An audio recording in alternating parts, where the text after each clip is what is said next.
नमस्कार, आज पाहूया टिफिनसाठी झटपट होणारी दोडक्याची भाजी। ही भाजी बनवायला जितकी सोपी आहे, खायला तितकीच चविष्ट लागते। इकडे मी साधारण पाव किलो दोडका घेतलेला आहे। सुरुवातीला आपण त्याची सालं काढून घेणार आहोत। कुठलीही पूर्वतयारी न करता सकाळी गडबडीच्या वेळेस, टिफिनच्या वेळेस ही भाजी अगदी झटपट तयार होते।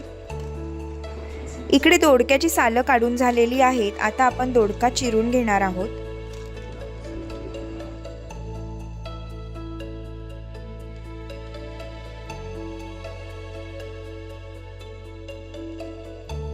अशा प्रकारे सर्व दोडका मी इकडे चिरून घेतलेला आहे। भाजी बनवण्यासाठी आता इकडे मी एक वाटण तयार करते। त्याच्यामध्ये लसणाच्या पाकळ्या आणि मिरच्या घेतलेल्या आहेत। आता हे मिश्रण मी खलबत्त्यामध्ये ओबडधोबड असं कुटून घेणार आहे। त्यानंतर आता कढईमध्ये तेल गरम करून घ्यायचं आहे। त्याच्यामध्ये मोहरी घालून घ्यायची आहे। तयार केलेलं लसूण आणि मिरचीचं वाटण घालायचं आहे।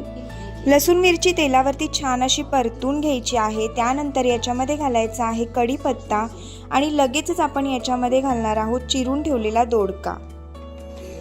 आता दोडका जो आहे तो आपण व्यवस्थित परतून घेणार आहोत।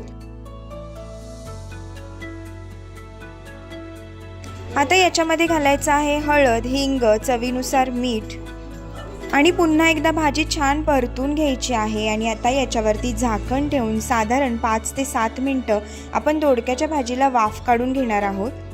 5 ते 7 मिनिटांनंतर दोडका जो आहे तो छान शिजलेला आहे। आता खलबत्त्यात कुटलेलं ओबडधोबड शेंगदाण्याचं कूट याच्यावरती घालायचं आहे। कोथिंबीर घालायची आहे आणि इकडे खाण्यासाठी तयार आहे आपली झटपट दोडक्याची भाजी। दिसायला जितकी चविष्ट दिसतीये, खायला तितकीच टेस्टी ही भाजी लागते। तर तुम्ही सुद्धा ही भाजी घरी नक्की ट्राय करा। आणि आजचा व्हिडिओ आवडला असेल तर व्हिडिओला लाईक करा, तुमच्या मित्रपरिवाराबरोबर व्हिडिओ शेअर करा आणि चॅनेलला सबस्क्राईब केलं नसेल तर आत्ताच सबस्क्राईब करून घ्या। बेल आयकॉनवरती प्रेस करायला विसरू नका, म्हणजे माझ्या व्हिडिओजचे अपडेट तुम्हाला मिळत राहतील। पुन्हा एकदा भेटूया अशा छानशा व्हिडिओमध्ये। तोपर्यंत बाय बाय।